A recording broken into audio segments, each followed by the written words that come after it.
मेरा नाम उसामा है और मैं शार फैसल में एक सॉफ्टवेयर हाउस में जॉब करता था, जो जॉब लेट नाइट थी। एक दफ़ा मेरी तबीयत ख़राब थी तो मैंने सोचा कि मैं हाफ टाइम लेकर यहाँ से घर चला जाऊँ। तो रात के 3 बज रहे थे। मैंने अपने मैनेजर को इन्फॉर्म किया कि मेरा हाफ टाइम हो चुका है और मैं अपने घर जा रहा हूँ। मैं ऑफिस से नीचे ही उतरा था कि मैंने अपने बाइकिया वाले से कांटेक्ट किया। बाइकिया वाले को आने में थोड़ी देर थी तो मैं वहीं बस स्टॉप पर बैठ गया और अपना मोबाइल इस्तेमाल करने लगा। आपको तो पता है कि कराची के हालात कितने बुरे हैं कि आप अपना मोबाइल भी लेकर नहीं निकल सकते। लेकिन खैर, वहाँ पे ना कोई बंदा था ना बंदे की जात, सब कुछ सुनसान था। तो मैं वहीं बैठ गया। थोड़ी ही देर हुई कि बाइक वाला मेरे पास आके खड़ा हो गया। तो मैं बाइक पे बैठा और मैंने उसको बताया कि हमें इस तरीके से इस रास्ते से घर जाना चाहिए। उसने कहा ठीक है चलो। मैं उसके साथ बाइक पे बैठा और रास्ते में हम चलते बने।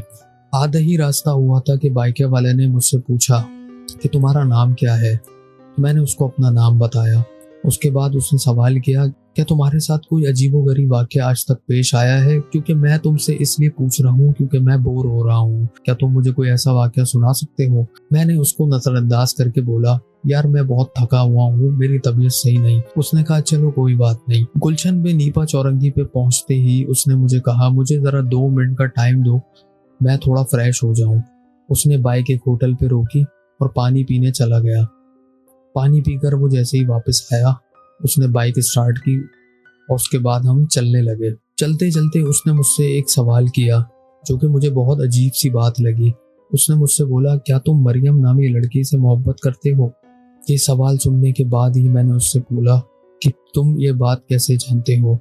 उसने कहा, बस मैंने ऐसे ही पूछा है। मैंने ठिठक के उसको बोला कि तुम अपने काम से काम नहीं रख सकते? तो उसने बोला, मैंने तुमसे ऐसे ही पूछा था, तुम तो नाराज हो रहे हो। उसके बाद उसने फौरन ही दूसरा सवाल दाग दिया। उसने पूछा, क्या तुम्हारे 3 भाई और 2 बहनें हैं? मैं और परेशान हो गया। मैंने उसको बोला गुस्से में आकर कि तुम बाइक साइड में रोको, यहाँ से मैं खुद चला जाऊंगा। उसने बोला, तुम तो नाराज हो रहे हो यार, मैं तो तुमसे ऐसे ही बात कर रहा था, तुम इतना परेशान क्यों हो रहे हो? फिर मैंने उससे कहा कि तुम्हें मेरे बारे में ये सब चीजें कैसे पता लगी? उसने कहा, मैंने बस ऐसे ही पूछा था, ये तो इत्तेफाक है कि तुम्हारे इतने ही भाई बहन निकले और इत्तेफाक से तुम्हारी मोहब्बत भी मरियम नामी लड़की से रही। मैंने उसको गुस्से में कहा कि तुम यहाँ से चले जाओ, ना मैं तुम्हें यही मारूंगा। उसने कहा, तुम बिला वजह परेशान हो रहे हो, इतनी रात में तुम कैसे घर जाओगे? तुम बाइक पे बैठो, मैं तुम्हें घर छोड़ देता हूँ। खैर, उसने मुझे बहुत फोर्स किया और मेरे पास दूसरा कोई चारा नहीं था, तो मैं उसके साथ बाइक पे बैठ गया और मैं पूरे रास्ते यही परेशान था कि इसको मेरे बारे में ये तमाम चीजें कैसे पता लगी। मैंने उसको कुरेदने की कोशिश की।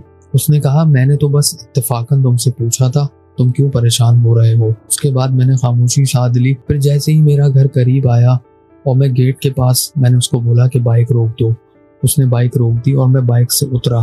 फिर उसने मुझसे बोला कि तुम मेरी बातों का बुरा नहीं मानना, मैंने बस तुमसे ऐसे ही पूछा था। जैसे ही वो जाने लगा तो मैंने उसको बोला रुको। फिर वो रुक गया। मैंने उससे बोला कि तुमने ये सवालात मुझसे जो पूछे हैं, तुम्हें कैसे पता इन चीज़ों के बारे में?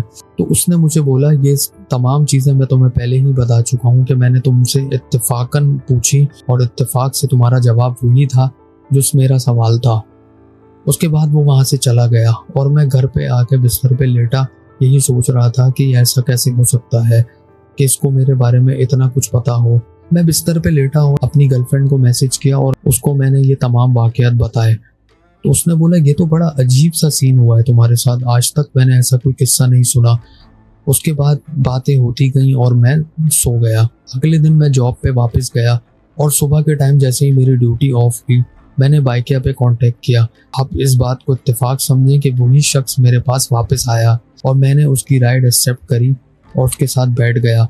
फिर मैं इतना डरा हुआ नहीं था जैसा कि मैं पिछली रात था, क्योंकि सुबह का भी वक्त हो चुका था। तो मैंने उससे तमाम सवालात वापस शुरू किए। उसने उसका कोई जवाब नहीं दिया, वो पूरे रास्ते खामोश रहा। फिर उसने मुझे कहा कि तुम मेरा नंबर ले लो, मुझसे चाहो तो तुम बात कर सकते हो। मैंने कहा ठीक है। मैंने उसका नंबर अपने पास सेव कर लिया। फिर तीसरे दिन अपने रूटीन के मामूल की तरह मैं अपने दफ्तर गया और उसके बाद मैंने फिर से बाइक का कांटेक्ट किया। तो इस दफ़ा दूसरा शख्स आया और मैं उसके साथ राइड पर बैठ गया और फिर मैं घर जाने लगा। मैंने उससे ये तमाम वाकयात शेयर किए। क्या उस शख्स का नाम तुम जानते हो? मैंने कहा नहीं। लेकिन मेरे पास उस शख्स का नंबर है। जैसे ही उस बंदे को मैंने वो नंबर दिखाया, उसने वो नंबर अपने मोबाइल से टैली किया। उसके बाद वो खुद परेशान लगने लगा। मैंने उससे पूछा, क्या हुआ, तुम परेशान क्यों हो? उसके बाद उसने मुझे एक ऐसी बात बताई जिसको सुनने के बाद मेरे पैरों से जमीन निकल गई। उसने ये बात कही कि ये शख्स तो खुद एक रोड एक्सीडेंट में मारा गया था। हाँ, ये बाइकिया में जॉब करता था और ये मेरा बहुत अच्छा दोस्त था। ये शख्स तुम्हें कैसे मिला? मैं वही हैरान होकर उसकी शक्ल देखने लगा और मैंने कहा, क्या तुम मेरे साथ मजाक कर रहे हो? उसने कहा, मैं सच कह रहा हूँ, ये मेरा अपना दोस्त है, मैं इसे अच्छी तरीके से जानता हूँ, हम रोज लंच भी साथ किया करते थे। ये सुनते ही मेरी तो हालत बुरी हो गई। तो मैंने उस बंदे से बोला कि क्या ऐसा हो सकता है कि कोई मरा हुआ इंसान वापस आ सकता है? तो उस बाइक के राइड वाले ने मुझे ये बात बोली, होने को तो कुछ भी हो सकता है और इस तरीके के वाकयात तो आए दिन कहीं ना कहीं पेश आते रहते हैं। तुम बस ख्याल किया करो और सफर की दुआ जरूर पढ़ा करो ताकि अल्लाह तुम्हारी हिफाजत करे। तो ये वाकया मेरे साथ पेश आया था जो कि बहुत ही अजीब व गरीब था और ये मेरा फर्स्ट एक्सपीरियंस था कि इस तरीके से कोई मरा हुआ शख्स मुझे राइड पे बैठा के और मुझे मेरे घर तक पहुंचा रहा है। मुझे तमाम चीज़ें समझ में आ चुकी थी और ये मैं आपको मशवरा यही दूंगा कि जब भी आप सफ़र करें तो सफ़र की दुआ ज़रूर पढ़ें। शुक्रिया।